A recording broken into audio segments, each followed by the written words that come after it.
Ministri i Bujqësisë dhe Zhvillimit Rural Andis Salla u ndal këtë të në Vlorë, ku zhvilloi një takim me fermerë të Bashkisë së Qytetit Bregdetar në kuadër të procesit të hartimit të skemës kombëtare 2026. Përpara takimit, ministri Salla i është përgjigjur interesimit të medias për drejtorinë e bujqësisë pse nuk është në Vlorë, ndryshimet në Autoritetin Kombëtar të Ushqimit në Vlorë, skemat e IPARD-it, ankesat e fermerëve për më tepër rimbursime apo jo. Kemi nisë një tur në gjithë Shqipërinë për të dëgjuar rreth skemës kombëtare, të cilët ne kemi bërë në çdo vit, por tashmë ne duhet që të dëgjojmë fermerët, të jemi me ata për problematikat, shqetësimet dhe atë çfarë ata sugjerojnë për ne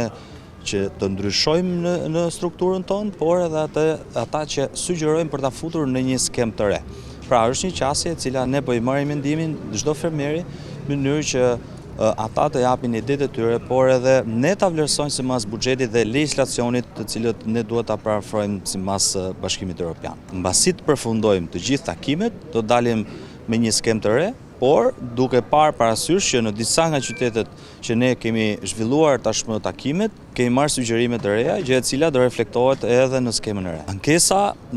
lidhet me procedurën e disa aplikimeve apo dokumentacionit, gjë e cila ne do ta rishikojmë edhe një herë, mënyrën e aplikimit që ata të jenë më të lehtë në aplikim, por edhe të përfitojnë sa më shumë. Kjo është në kuadrin e ristrukturimit dhe ne kemi të mbuluar edhe Vlorën me të gjithë punojësit tanë për të bërë edhe në Vlorë të gjithë procesin e monitorimit të bujqësisë, me orientimin që ne japim edhe me të gjithë mbështetjen që do të japim dhe këtë vit, duke ia akorduar një buxhet për të informuar çdo fermer në kultivimin e tyre, por edhe në orientimin e tregut. Aktualisht ne kemi ndruar drejtorin e përgjithshëm të AKU-s, në Vlorë nuk kemi bërë ndryshime të drejtuesit të ri, që kështu nuk kemi, për momentin nuk kemi një drejtues të ri, përveç se kemi ndruar vetëm drejtorin e përgjithshëm të AKU-s. Shumë shpejt ne dalim edhe me strukturën e re, gjë e cila do të reflektojë edhe në të gjithë aspektin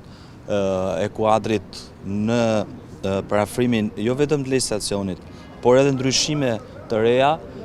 duke vendosur disa masa akoma më të rrepta për sigurinë ushqimore. Ne duhem që të reflektojmë në çdo produkt ushqimor në Shqipëri për të pasur ne garant çdo produkti për konsumatorin, që ne me AKU-n do të bëjmë dhe lëvizjet e tjera të radhës, duke ndryshuar edhe disa masa të gjobave për të ashpërsuar disa nga problematikat që i kemi hasur gjatë këtyre ditëve, por edhe shqetësimet të bizneseve dhe të familjarëve. Në skemat e IPARD-it, çfarë po bëhet? Jemi në proces të gjithë skemës së IPARD-it, kemi çuar të gjithë informacionin e kërkuar nga Bashkimi Evropian dhe jemi në fazën përfundimtare për të marrë përgjigjen përfundimtare të IPARD-it. Shumë biznese duke se janë penalizuar dhe të kthejnë lek në mbrapsh. Janë në procese gjyqësore, të cilat janë duke fituar një pas një, të paktën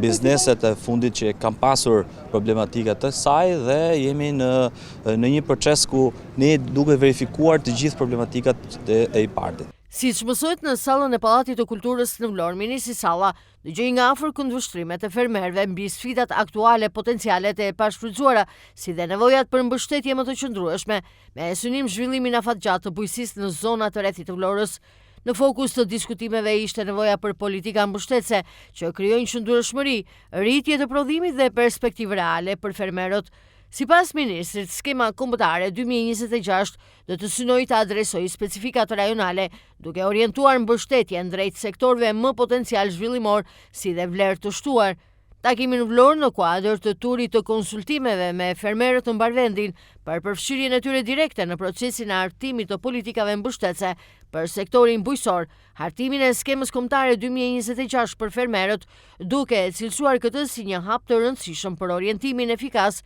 të financimeve në sektorin e bujqësisë.